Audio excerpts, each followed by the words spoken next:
He said, women have silent heart attacks all the time. And I thought, wow, how disconnected from our bodies must we be to not notice we're having a heart attack? We are overriding our intuition. We're overriding our inner knowing so frequently that we lose access to it everywhere in our lives. There's a season of time where you've got to really allow people to have their experiences with you making a different choice, and that's okay. Welcome to the Old Chicks No Shit podcast for midlife women who are ready to rewrite the rules and create their kick-ass next chapter. I'm Jennifer Arthurton, and each episode we dive into reinvention, resilience, and unapologetic pursuit of your best chapter yet. Because midlife is not the beginning of the end, it's simply a new beginning. Let's dive in. Today's guest is Amy Kemp, who is a speaker, a coach, and an author of the book called I See You. And I wanted to have a conversation with Amy because the work that she's doing in the world is so important for us, and especially for us as midlife women. And that is this whole idea of our deep connection to hard work and how hard work is actually the thing that is keeping us stuck, burnt out, feeling disconnected from ourselves and from our lives. And we're all asking the question, is this it? There has to be another way. And what Amy has talked about in her book, I See You, is exactly how we get to another way of success. So welcome, Amy. I'm so happy to have you here. No, I can't wait for this conversation. I loved reading this book because there was so much of my own experience in this book, like this constant, push harder, do more, be successful, check all of the boxes along the way. So not only is it my experience, but I see it a lot with the women in my community, right? Where we've all grown up in a time where hard work equals success. Like there was no other math in that equation. Those were the two inputs. And it's left us all feeling burnt out, left me feeling burnt out. I mean, that was the cause of my burnout, and searching for another way. So what was your experience with that? Because I feel like everybody has a story. Absolutely. And I'm guessing that the people in your audience, like the people in mine, are people who have done some things. They're not all at the beginning of the journey, but they've traveled some road and they've created a career or a business or an organization. They've gotten to a certain level of success through their work, through their hard work and their investment. And this one method of growing the thing has served them well up to a certain point, and then it becomes detrimental. So my own story around this really came to a head at a meeting we had with our financial advisor that I share in the book, but I'd love to share it, where my husband and I were meeting with her for our annual review of our finances. And in advance, I had filled out all of these forms to explain, kind of give her not only the numbers, but our goals and what we wanted for the future. And we went into her office.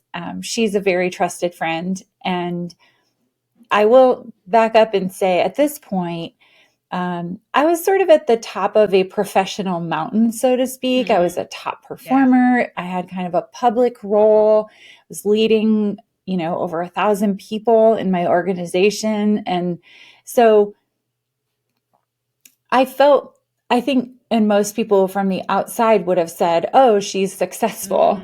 Yeah.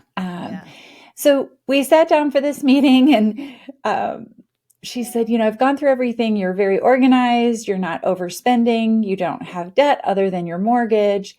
There's just one problem if you want to achieve the goals you've set for yourself. And she kind of leaned forward on the papers on her desk, and she said, you're not making enough money. And it was a turning point statement in my life for many reasons. Maybe I kind of knew it underneath the surface, didn't want to acknowledge it. I also knew, looking around the room, it was me and my husband, and he is in education. And the only way he was going to make more money was to work to get older, essentially, work more Right. years. Right. But there was no instant increase coming from him, and he's doing what he should be doing. I was the only other one in the room. I knew that. So I knew this became about me. I also knew we were at a season of parenting and life where just working harder or working more hours was not available. I Right. was already working full time. My kids were at ages where I did not want to miss things that they were doing that were critical. They were in these critical stages. And then I call it the Uber era of parenting, where nobody can drive, but everybody is in things. Right. So we were, we were driving everyone everywhere at that time. And I also knew I would not give up on those goals, that the things that I had outlined in that were critical to me. They were like foundational and fundamental. And so, what do you do when just working harder isn't the answer? Right. What happens then? Yeah. And it just led me on this amazing journey. And it actually led to the core message of the book, which is you can't outwork your thought habits. There comes a point where your subconscious habits of thinking are absolutely creating outcomes for you that you aren't even aware of. And without changing those, there's no external thing you're going to do that's going to create the outcome you're really longing for. Yeah. Yeah. And, for me, that whole idea of like working hard, like, again, checking all the boxes, doing all of the things, that I was supposed to do to build my career. But for me, it was like I was achieving success in my career. But the feeling that I thought that I was going to get from the success that I had achieved was not the feeling, right? So I kept thinking, okay, well, you just have to push more, go a little farther, right? Push a little harder, go a little farther. And it's like you just said, right? Like you can't get there. What is it? The definition of insanity is repeating the same thing over and over. And what was the feeling you were longing for? Like, what was the thing you thought you would get to? It was this sense of like, accomplishment, like I've made it, like I'm here now, I'm like, this is everything that I wanted, right? But the more I pushed, the harder I worked, the more disconnected I felt. Right. And that's when at some point I was like, okay, there's something wrong with this whole equation here. Like I'm not going to get there from here. I'm just not. Right. You know how they talk about like you climb to the top of the ladder and then you realize the ladder was on the wrong wall. Yes. Right. And I hear that from a lot of my audience in that, maybe somewhere along the way they recognize that, okay, maybe this isn't the thing that's going to get me what I want, but I also can't do anything else because I've got a mortgage and kids and yada, yada, yada, yada. Right. And so I just have to like put my head down and keep going. But at some point that, like, I think you said this at the beginning, it works for you until it doesn't. Yeah. Right. Yes. And then it's burnout, it's dissatisfaction, it's all of those kinds of things. Another, not to interrupt, but another way to say that is that you can employ a survival mechanism up to a certain point, right. But past the point of needing it, it becomes detrimental and damaging. Right. So if hard work is how you survived, if being a perfectionist, being a people pleaser, doing more than everyone else is how you survived, getting off of that train is, to your subconscious mind, like screams danger. Yeah. Right? That it's a fundamental, it's elemental in us to survive. And so if the grooves in your brain, that's how you survived, was work more, work hard. Yeah. To rewire those grooves, I mean, you face your most deep, like, survival instinct of resistance there. Well, and for me, that was kind of the turning point where I finally got to a place where I'm like, I'm the common denominator in this equation, right? And if I want my life to be different, I have to show up differently in it, right? Yep. And it took me a while to get to that place. But before that, I mean, my life was talking to me in all different kinds of ways, like through my divorce, through the fact that my physical health was failing. I was burnt out. I wasn't sleeping. And I love that you in this book, like you don't just speak to burnout, you speak to like that underlying current of like, first of all, is this it? And then what's wrong with me? And I mustn't be smart enough. I must be lazy. I must be all of the ways that we turn these things back on ourselves. I mean, I think that's I think we learned that very early in being a woman's school, right? We need a new teacher at that school. Right. Yes, absolutely. Yeah. Absolutely. So how, like, so if okay, so somebody's listening to us having this conversation and they're like, oh my God, that's me. Like, help me, like, let's get off this train. Like, I got it. Like, how do I show up differently? Where do I even begin to unpack this? Like, where do you direct somebody towards that journey? One thing I know for sure is that kind of change that you're wanting can't happen in isolation. You aren't going to alone have the clarity or be able to see yourself well enough to make the kind of changes that need to happen. And I don't really think any sustainable life change happens outside of relationship with other people. True. Very true. And so, I would say a couple things. One, move slowly. There's no rush. But the transitional process for me took years. It didn't happen in a matter of weeks or months. I needed to learn some things and I needed to let go of some things. I needed to receive some feedback on the new kinds of decisions I was making that was really hard to hear so that I could decide what to do with it and how to process it myself. There were some things that I learned in that transitional period that I really needed for this new iteration of myself. I also would say be resolute in the change and invest money, time, and energy in making sure that it changes.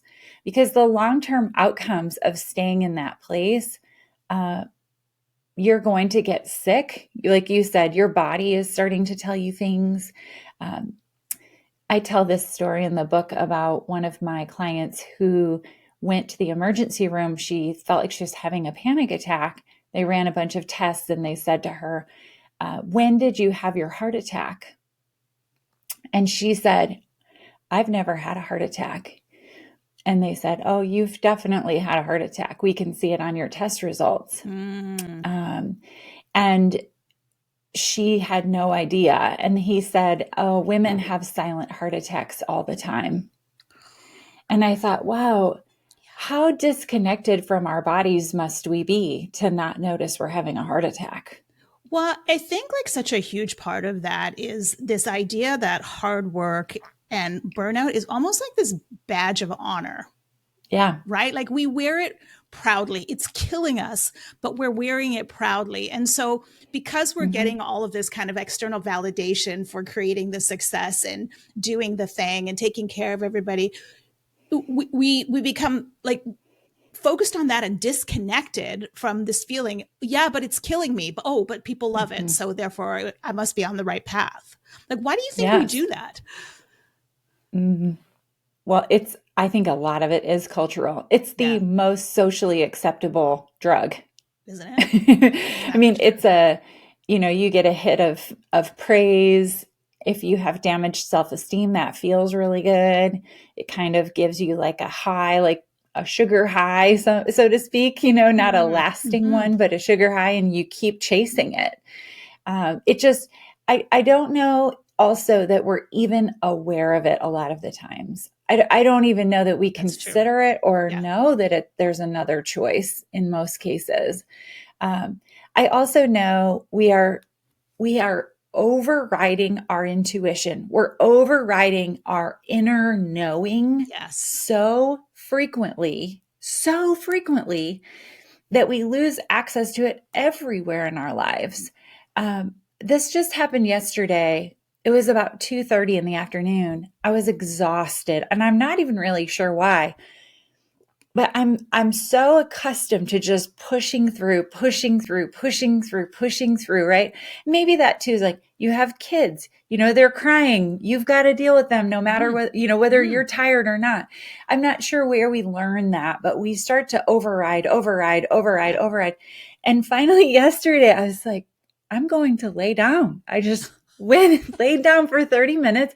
I got up, I felt so much better, right? But it's like we've overridden our all of those inner communication systems that tell us that then when you ignore your intuition in one area for so long, you lose access to it in all the areas of your life. Yeah. It's a whisper. It's not a scream. And so just being in tune with that requires that we're paying attention to it. Yeah. Yeah, it's so true. I mean, and again, you just echoed my own journey where, when I finally got to the place where I could actually hear the voice from inside, and it required a lot of, shall we say, emptying, creating of space, right? Yes. Within me to let go of a whole pile of stuff, right? To then all of a sudden be able to hear this voice. And when I finally heard the voice, I mean, at first it's like, well, I don't really trust this because the conditioning on one side is so strong, Yes. right? Like, and this voice is like this little whisper. Meanwhile, this thing over here is screaming at me, like, which way am I going to go, right? I've since learned that the inner voice is always the quiet, steady one. The one that's the loudest is usually the liar, right? It's absolutely true. Yes. But even that requires a rewiring of our brain, right? To see things differently, to be able to pay attention to the steady, quiet voice as opposed to, somebody who's lighting fires out over here. Yes. We're also so conditioned to meet the needs of everyone around us before our own. And so if anyone has a need, it takes precedent over our own need. I had a call with a client yesterday. It was really interesting because she's making a huge life decision that's going to be really disruptive to a lot of people. And I said, well, what do you know to do? And she said the first thing she said it with this very kind of quiet, calm voice.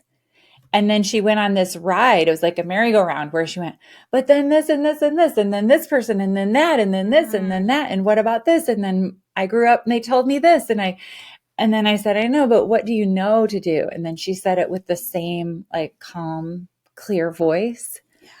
And then and so we know, and then we go on this ride and we let it take us for a spin instead of just knowing and trusting and doing. Knowing and trusting and making that choice in the knowing, in that calm, quiet. But I will say in my own professional transition, when the voices were so loud because there were so many people invested in my not changing for very good reasons, right?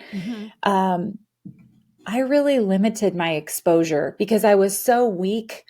I was so weak in my ability to fend it off. I couldn't hear it and not be so deeply impacted by it that I just had to, for a time, limit my exposure. Now you could probably say anything to me about that decision and I wouldn't care because I'm further down the road. But when it was really fresh and new, there were only about one or two people I ever talked to about my decision making around this one thing. Because even my husband, he had a lot of attachment to what I was doing. I mean, it was his livelihood and, I was taking some chances and it was risky. And so I had to really get quiet and decide very carefully who I was going to share the experience with. And it was a very small group of people. Yeah, I love that you brought this up because so many times, like you just said, we know what it is that we like. I hear women say all the time, I'm stuck. I don't know where to go next. Like, what's the next thing? I can't keep doing what I'm doing, but where do I go next? And I'm stuck. I can't figure it out. And 9 times out of 10, we have a conversation, and somewhere in that conversation, it comes up that they know. But what they haven't done is given themselves permission to want what they want. right? And Yes. there's this, what I call like the gratitude bypass, which is, well, I should just be happy where I am because, I have done so well. I have a great life. I live in a great house. I have a great family. And I should just be grateful for that. And then they squash down that thing that they know it is that they want on some level, right? Yep. And I Uh-huh. think that's exactly it, because there's so many people impacted, and usually it's those closest to us, right? Yes. And so And it's they easy are for us. impacted. Yeah, Mm-hmm. it's so very easy for us then to just be like, okay, well, I don't really know what I want, because that feels safe, right? Yes. Um, and I do think there's also this expectation placed on us of what's allowable for us to receive. Is it Mm, acceptable for us to receive it? I think it's way harder to receive at higher levels than it is to struggle or to continue to struggle. I also know that the being misunderstood part and people judging your motives around it when you already have achieved like a level of success. So for me, I mean, people were thinking, you're number one. Why would you be leaving? yeah. What more do you need? Are you so selfish that this isn't even enough? I mean, there were so many narratives going around about my decision. Now, here's what I'll say. 8 years down the road, I just recently had someone come to a book signing event that I did and say to me, I have to apologize. I had so much judgment around your decision making, and I had no idea what was going on behind the scenes. I had no Mm, idea until I read your book what you were going through or why you were making those decisions. Now, I don't really care. She had her own journey with it, and I didn't even know she was being critical. But I know that there's a season of time where you've got to really allow people to have their experiences with yeah, you making a different yeah, choice, and that those experiences are more about them than you. yeah, And that most people will misinterpret or judge or apply some sort of criticism to your decision. And that's yeah, okay. yeah. I feel like when I was reading this book, it was really, this book was, as I was reading it, I was thinking this book is really the permission that women need, right? Like this permission Mm, that they're not giving to themselves is really coming from this book, and permission to stop striving, to stop self-sacrificing, to start listening, and to start owning like what it is that they want for their lives. And I think that's what you just like mm, talked about, right? It's like, it's okay to not listen to your friend Betty Jane who has an opinion. It's okay to not agree with what your husband thinks about this thing, right? Like you don't yeah. need them to agree. And I could see that thread throughout Mm, all of the book, that's um interesting. which I think so many of us need. Like I needed it back then for sure. And I think so many of us need to just be able to like own our power. But again, as women, we've been taught to, look outside of ourselves for validation, right? And to Yes. take care of everybody. So it's an act of rebellion almost to be like, yeah, I don't really care what you guys think because I'm good with this. I need Yeah. this. Yep. Yeah. Yeah, that's such a rebellion. You get such feedback for that. Yeah. Absolutely. And even in small ways, I think earning more income, as an example, is met with a lot of resistance for women, Mm. surprisingly, by women. We have the worst judgment around it toward each other, which is terrifying and sad. It is. But I also think that the permission, the like saying, I see where you are, I see what you're experiencing, I know that pressure, I know what that feels like, I understand. Just the being seen allows you to kind of step into that in a new way, knowing that someone else understands it and is Mm. walking it with you. is a really powerful thing, that you're not alone in that experience. I think that's actually what I was hearing from so many women when I started this business, was that. And I thought, oh, if I could get these women together, they would know I'm not alone in this experience. Yeah. And then they could forge it together. Exactly.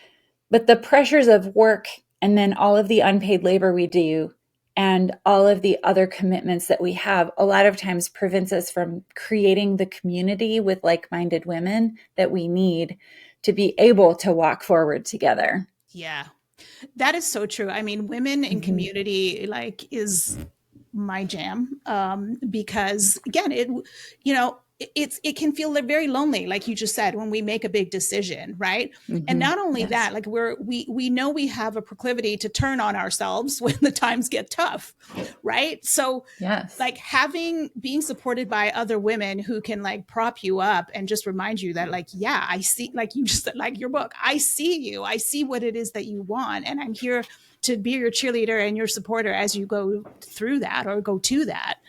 Yes. Honestly, like every time I think about things like that, I just get goosebumps, because like that is the way forward for our world, right? Not women I competing agree. with each other. It's women coming together and supporting us. And I say this all the time, and people listening to the podcast are probably sick of me saying it, but I'm like, when Midlife women support each other, right, we literally can change the world. Like we are powerful beyond measure. And when we stop, beating ourselves up and doubting ourselves and, making ourselves small, and we start owning all that we are together, like the world changes. Like it's not the same place Totally. anymore. And right now it feels particularly important. My daughter and I were just in Chicago. We live near Chicago, but we went on this architectural tour downtown, and there's a building. It's built on a very narrow strip of land, and the building has a very narrow base, and then it Oh, gets yeah, I've seen it. Yeah. wider. Okay. Well, when Chicago is the windy city. So when Right. the winds blow against the building, something has to counterbalance the wind. And so on top of the building, there are these huge tanks that hold hundreds of thousands of gallons of water. And when the wind blows this way, the water rolls to one side and it counterbalances so that the building doesn't move and like sway. As I'm watching a kind of power grow in our world that is a cruel power over others, kind of a power of, I'm going to dominate. The thing that counterbalances that wind to me is not the same kind of energy back. It's not the fighting back. It's us standing in community with each other, doing it differently, with a calmness and a resolute connection that can't be broken. And particularly women are leading that charge. I have some really simple examples, even of someone recently who I've worked with who's defending her dissertation, and someone came after the kind of research she was doing for this very minute part of it. Anyhow, this one man was like coming at it, saying that it was not in alignment with institutional values. There were 3 women on her team who stood together and said, no, this person has done her research. She has completed the process. And they just calmly held their ground. And then he backed down, right? And she defended her dissertation and got her PhD. But I think that's what it takes, is this community, these women who are connected to one another, just saying like, no, this is who we are. This is what we're going to do. Here's where we are. There's something really powerful in that. So powerful. And I love the analogy that you just gave about the building and the winds and the shifting. Like, what a beautiful articulation, of that power that we have. Because, Yeah. When you look around the world, it feels like, women's power is being eroded or there is an attempt, should I say, to erode women's power in all the different areas, right? Yeah. But when we stand together, right, like that's where we protect each other. not when we're Yes. pulling each other apart. And that we're building those communities before we need them. You don't know when you'll be the one needing the team to stand behind you. So you build that community now. Wherever you are, you're building those connections with like-minded women so that when you need it, because it is going to happen at some point, when you need it, it will be there. Yeah. It's really powerful. I know. And I feel like one of the reasons, and you can tell me if you agree with this or not, I feel like one of the reasons why women are in competition with each other a lot is because there's this need to prove, right? Like this, like constant, like proving energy, right? Like I'm enough, like I'm doing enough, I'm being enough, I'm thin enough, I'm pretty enough, I'm all the things, right? And if, you know what I mean? If I don't feel, 100% secure in myself, it's really hard for me to then, see another woman and be. And there was a line that you read in the book that just was like such like a mic drop moment. And even though I've been doing my own work for a very long time, you said, you don't need to do more to be more. Right. Mm-hmm. And that, I was just like, that almost is at the heart of, I think, this competition in women that is keeping us separated, because we're all striving to be enough, and that if she's enough, then therefore I'm not enough. Right. And it's like the insidious roots underneath it. Can you talk a little bit more about that? Like, you don't need to do more to be more. Yeah. It always feels like it would be frustrating to receive it if it was the version of me kind of 10 years ago. Yeah, sure. I always sort of want to acknowledge that I know it sounds a little cliche and a little bit like, well, that must be nice for you. I can really feel that and understand that if that's your initial reaction, even to hearing it. But there is a point in the journey where doing more not only is not available, it's damaging as a leader. So you can become a really productive person in your work and work. But at some point, there's got to be a shift to either people development, where you're developing people and doing less, or you're becoming more strategic and you're thinking differently, or you're understanding your value in a new way and getting paid more for doing less. And this isn't at the beginning of the journey. I do have sometimes someone just starting out, maybe wanting this experience, and you do have to dig some ditches. Like you do have to sort of build something. But I will say, growing you, pausing and knowing when to grow you and invest in you. I've invested, I think, more. I've only met one person I know who has spent more money on coaching or personal development than me. And I intuitively knew at these moments where I was stuck or plateaued or couldn't move forward, or I was frustrated, or that the first thing I needed to do was invest in me and grow me. Yeah. And that every time I grow me, my business would grow in reflection of that. And there were multiple times throughout my journey where I just knew, oh, I got something. And then sure enough, we would dig down and find. So I do think it's about being more, meaning a more healed, whole, grounded person who understands I am, therefore I am valuable. Yeah. Period. End of story. Yeah. No conditions applied. I am, therefore I am valuable. But also know, and I'm guessing this is your audience too, you will undervalue your natural genius. You will not understand that not everyone can do what feels so easy to you. Yeah. Right? So you will absolutely not understand. I just had a call today with someone who's like so smart and so good at what she does. And she just thinks everyone can do that. And I kept saying, well, you know that not everyone can do what you're doing. And she really doesn't. She really thinks it's not anything special. Yeah. She doesn't see her capacity as anything out of the ordinary. And so it's just that understanding too, like you're rare and there's value in all rarity. Therefore, you are valuable, right? So particularly in the marketplace for people who have a skill set that's very rare. Yeah, that is so true because I've had the same experience with women in my mastermind group where it doesn't matter how educated, how successful, how much experience, like how many accomplishments, how many awards that a woman will really like own all that she is. Like there is no amount of external validation that can fix that part of us that still Nothing. needs to prove. It's Right. a never But yet ending we keep hole. chasing it, right? Trying Yep. to, amass yet another degree or whatever.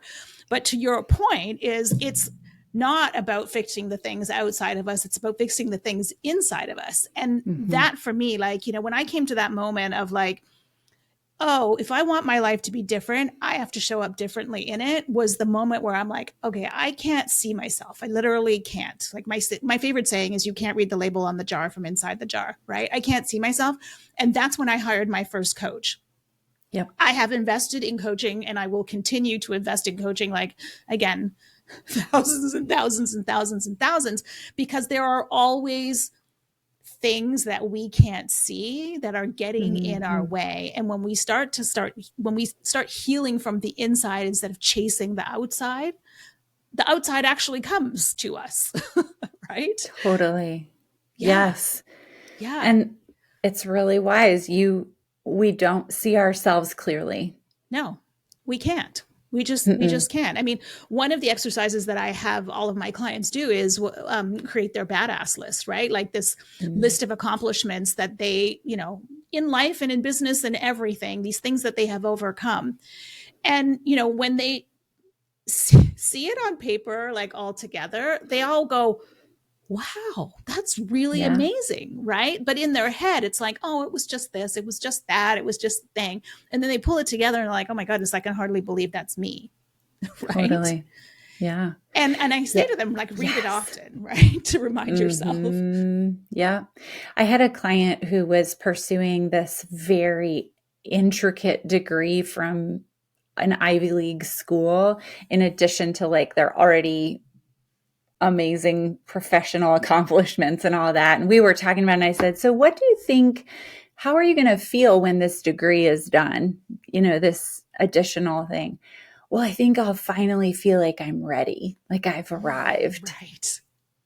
And so we had a long talk, and I mean, this is like, 100 people in the whole world have this degree and they still didn't feel upon arrival at the end of that, because there's nothing that can feed that to the point of you feeling full. Yeah. Now, if you're feeling whole and worthy and valuable, and then you decide, I'm going to pursue that because I think that would be really cool, or that would be beneficial, or I want to do that, go for it. Yeah. Yeah. Do all the things. Just do it from the place of not doing it to prove something, like you said earlier, not doing it because you need it to feel valuable. Right. Right. We talked a little bit about intuition and like being able to hear ourselves. And you talk in the book about leading from the inside. Like, what does that look like in practical everyday application? Yeah. I think it's about going slow enough that you can hear the whisper. Right. It's about carving out enough time that you hear your own knowing, that you're in touch with your own knowing.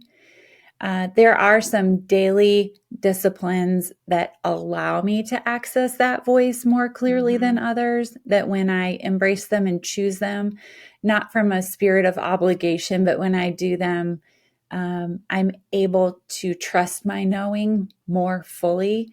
I do think that when it becomes a daily practice, also you trust it more quickly, right? You get the inspired idea, you take action on it. You get the inspired idea, you take action on it. You start to be in this flow of receiving and then letting it go out into the world.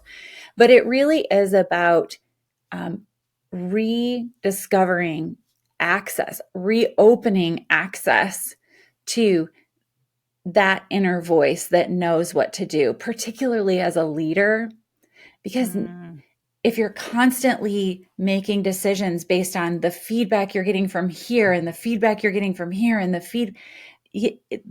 decision has to come from you, from your knowing. You've got to receive that. And so I do think as leaders, getting going too fast is dangerous. Not having space in your day where you can think and receive and really just be still is very dangerous as a leader. And not being in touch with your intuition. It also, then we have no access to intuition telling us, I'm tired and I'm done for the day. Or right. Even for women, a lot of times it's like, I'm hungry. Right. I'm the full. Basic necessities. Yeah. Right. So we don't even listen. Our bodies will tell us if we're listening, but we are so out of touch. We're so not listening. We're so not aware. Even just like, I'm hungry for that. Great. Go eat it. Trust that. Go feed your body that, but we don't listen so much that then we have to categorize things as good and bad. And I can and can't. And we're constantly having to make these decisions with our heads. And then we get tired at the end of the day. We don't make great decisions with our heads because we're tired. Because we haven't been trusting our knowing. We don't have to make all those decisions from our heads. We can make some of them just from listening. Yeah. It's interesting that you bring up the what to eat thing, because when I was first starting out on this journey and like really trying to build that relationship with my own intuition, like I made a commitment to myself that I would honor whatever felt like it was the right thing from my knowing. And sometimes that would be like, what do I want for lunch today? I should have salad, but really what I want is 2 Oreos, right? And if that's what it is, like, that's what I'm having for lunch that day. But whatever it told me, I had to honor, right? And then the more that I honored it on the small little decisions, then it was like, okay, now we've built this relationship. I kind of trust you, you trust me, right? Now we're in a partnership. Yes. And I say all the time, is like, as a leader, as a business owner, or just even as a leader in our own lives, like the job one is to set ourselves up for the day, is to set our energy, to set our intentions, right? Like to tune in. Yeah. Before you do the first thing on your to-do list, that is the number one thing. And until that one's done, you cannot proceed to the next one. Right? It's so true. I have a routine I follow. I have a room in my house that has no electronics in it. And I have affirmations, I have journal, I have the book I'm reading. I have a couple of books that like I revisit that I'm reading that are kind of daily guide type books. And then I always have a piece of paper. It looks like this. This is funny because it's sitting next to me, just a little scratch piece of paper. Yeah. And it's blank when I start in the morning, and it's almost always this full by the end. Yeah. And it's just little like, oh, follow up with that person. Oh, I wonder how that person's grandma's doing. Ooh, I need to do a post about that, or I need to create this, or I need to double check those notes or something like, but I'm both. As I'm receiving, I want to be able to capture it and write it down. But I almost think of it like I'm plugging myself in like I do my car or my phone, where I'm just plugging myself in to receive the download. And then my job throughout the day is just to be obedient, to see that through. I have another like task list I'm doing, but these are more just little, no, I forgot about that person, or, oh, I need to make sure that this happens today, or, oh, that's a good idea. And I've received some of the most beneficial ideas in that space. I've received things that have created hundreds of thousands of dollars just from being available to receive and download those ideas and take action on them. Yeah, 100%. I am the exact same way. I have always like paper or my journal or something, because also my brain is very like, there's a lot happening and there's a lot ping, ping, ping, ping, ping. And I'm like, when it pings, I write it down so I can let it go. Right. Yep. And then it's just like, keep the space clear, keep the space clear. Yes. Right. And to your point, some of my best ideas have been just sitting there. Right. Or, reading, visualization, like whatever it is. Let me go back to something you said earlier too, where when people are in a situation they want to get out of, they'll get really hyper fixated on the how. Yeah. How am I going to get out of this? How, what is it going to be? Where am I going to find it? How could I ever, right? If that feels resonant, I just would encourage you to relax on the how, just to relax, like take your foot off of the gas of the how and to focus more on the connection to that voice and the creative process isn't figuring out how. It's a receiving energy. It's a receiving and then just an acting on what you've received. And sometimes those are the tiniest steps, but I promise that if you will hire the person who allows you to start to hear that more, or show up in the space every day that allows you to start to hear that more, you'll start to receive these downloads. And the more obedient you are to them, all of a sudden the hows will start to show up. I didn't know the how of what I was going to create next for months. I didn't have the how, right? Yeah. I didn't know. I knew what I wanted to create was a higher income without working more hours. That's all I knew. And I didn't know what that meant. And so I just committed to that. And then I paid attention and plugged myself in multiple ways where I could receive. Yeah. I love that so much. We actually, in one of the themes that we're talking about in my mastermind group right now are aligned action, right? And, I was saying to them yesterday, none of us in this group have a problem with taking action. Absolutely none of us, right? No. Like we're experts at the taking action. But where are we taking action from? Like, what is the energy behind the action that we are taking? Right? Like, is it inspired energy and you're feeling excited about it? Or is it out of fear or out of doubt or like whatever it is? That matters. Oh, it is fundamental to everything. Yeah. What's the driver? Yeah. And it's also, I just was talking with a client about this, the incessant checking of email, even when you're with your family, the constant being plugged in. And I said, I'm not naive enough to think that I'm not making rigid rules. I'm not saying you can never check your email. What I'm saying is check what's driving it. Is it like an anxious, fear-based, I have to be available? Yeah. Oh, no.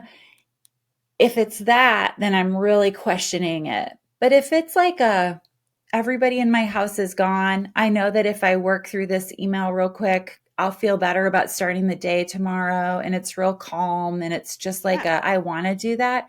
I don't care. I'm not rigid, like where I'm not naive to think you're never going to look at your phone or check anything.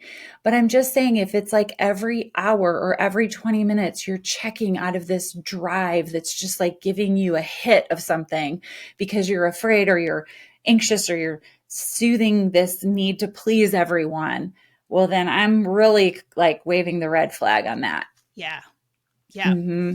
Yeah. Yep. That is so true. And, again, it comes back to like listening to that quiet, calm, steady voice as opposed to, the thing that's screaming at you.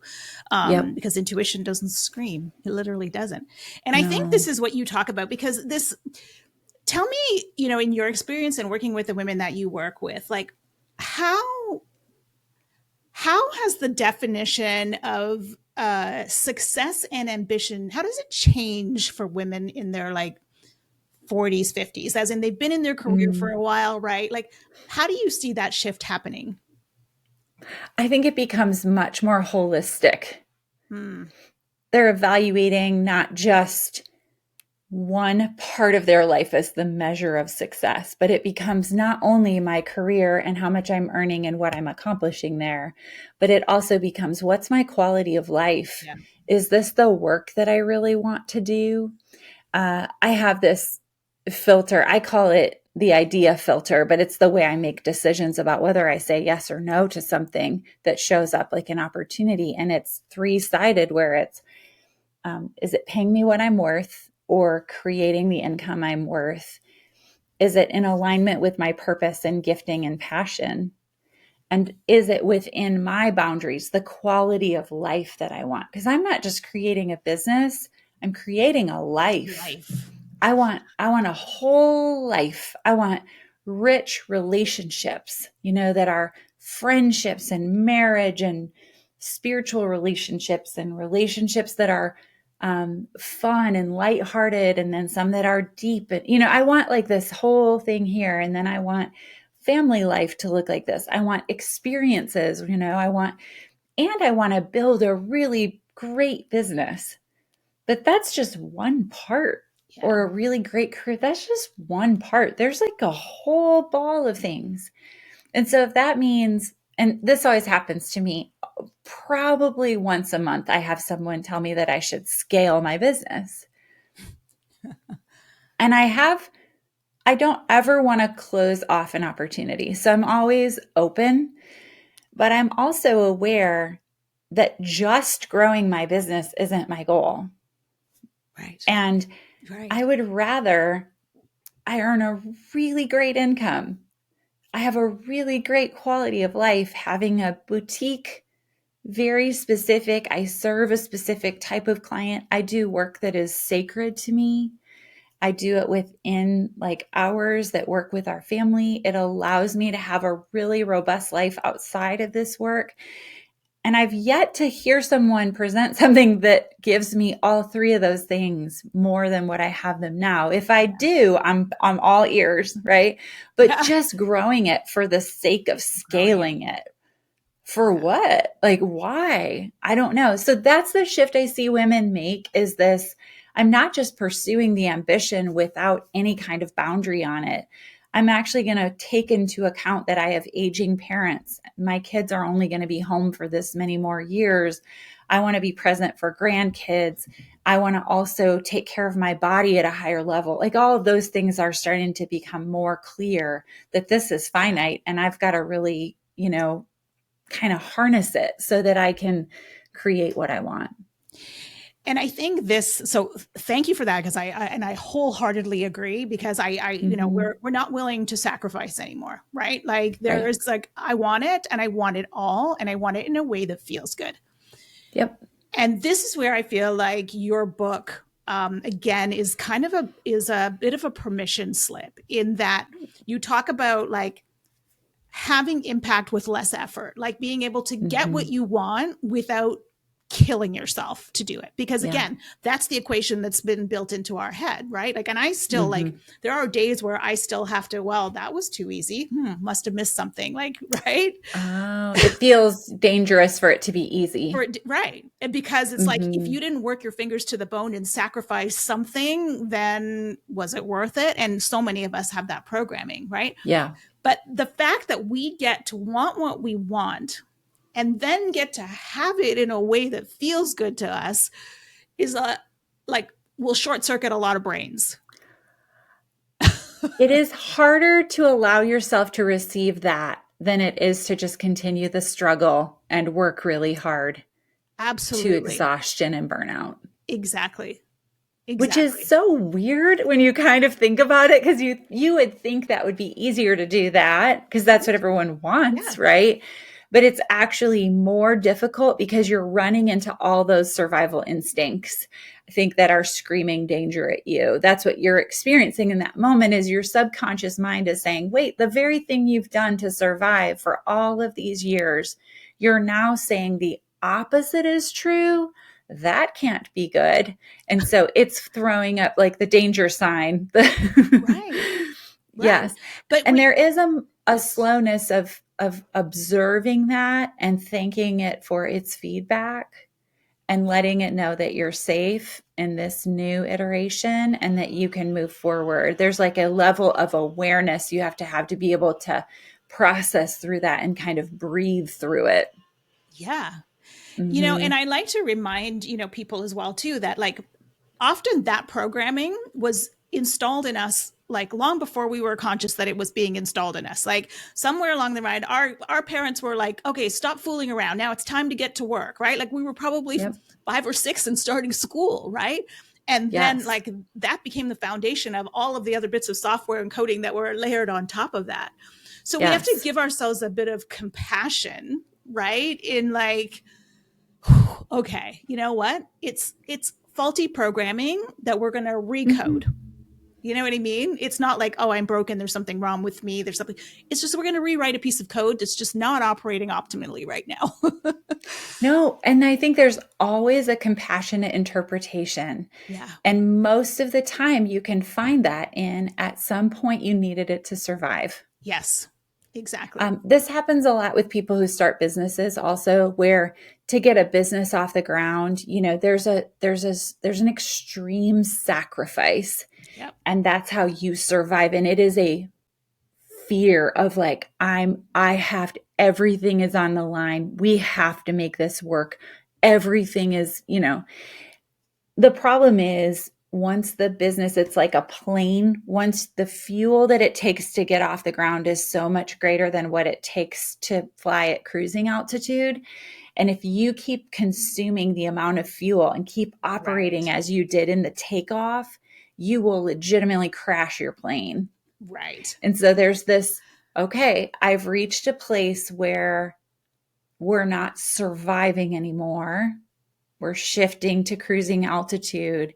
And that shift, if it doesn't happen, that's the being more instead of doing more shift. Yeah. If that doesn't happen, then you become the limiting factor. You become the reason the business stops growing, or you become damaged. The business will damage you because you're allowing it to. Mm-hmm. Or you have a heart attack. Right? That's exactly right. Yeah. That's exactly right. And I think this is where your work with habit finders comes in, right? Like it's uncovering those, that subconscious programming, right? Like that just shows up in habit now. Like it's playing in the background. We don't even know what's going on. We're just operating every day in this way. Yes. Yeah. The work I do, the tool I use, the Habit Finder, identifies these subconscious habits of thought where you have risk. It's saying, ooh, this is an area where you have a deep groove and your brain will go there easily. Yeah. And it doesn't even know that it's going there, but it will go there. Just laughing earlier, I was on a call with someone. One of her habits of thinking is obligation. So she's operating a lot in the energy of have to, need to, should. After we talked about it, the next 25 minutes of the call, she said have to, I bet 20 times. And every time then she said, oh my goodness, there it is again. Yeah. But she had no idea. Right. She had no idea that playlist was playing in the background of every part of her day.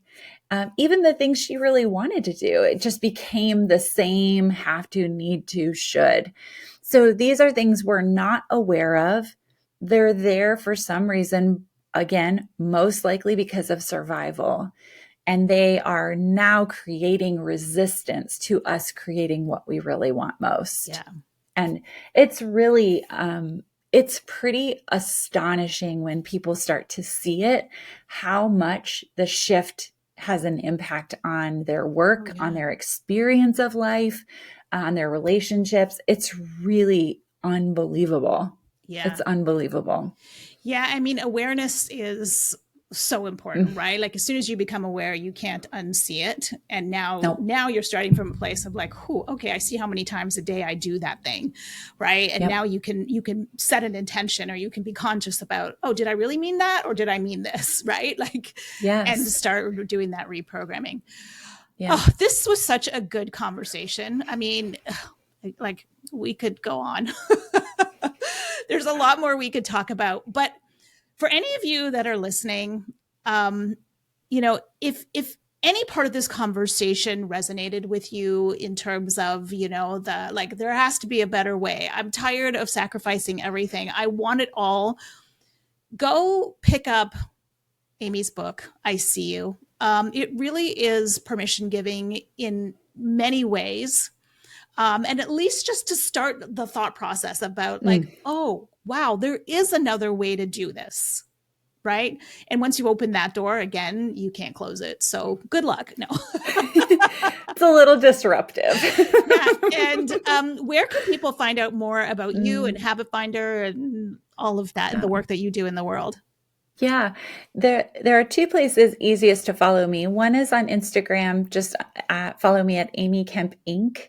And then my website, which is my name, Amy Kemp, AMYKEMP.com. You can find the Habit Finder there for free. There's also a really cool tab with a lot of fun extras around the book, so you can kind of learn more about it. Of course, you can order the book there on Audible or in a printed format from the vendor of your choice. But that's the place where you can really learn the most about my work, is on that website. Amazing. We will make sure to put all of that in the show notes. So to those of you listening, I mean, if there's one thing I want you to just take away from this is the fact that you can have everything that you want. Like, you can have the life that you want in a way that feels good to you. Right? If you just like take that on board and ponder it for a while, right? Just know that that is available to you. And, like I said, get Amy's book, read through it, go explore her site and the work that she does in the world, because I guarantee you doors will be opened and it will change the way that you operate.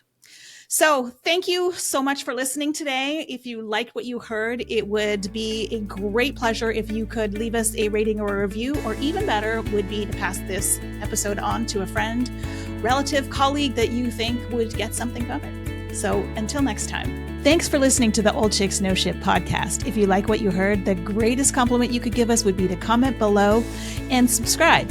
Or better yet, you could share this episode with a friend, a relative, or somebody you think could get something out of it. And remember, midlife is not the beginning of the end. It's simply the beginning of your kick-ass next chapter.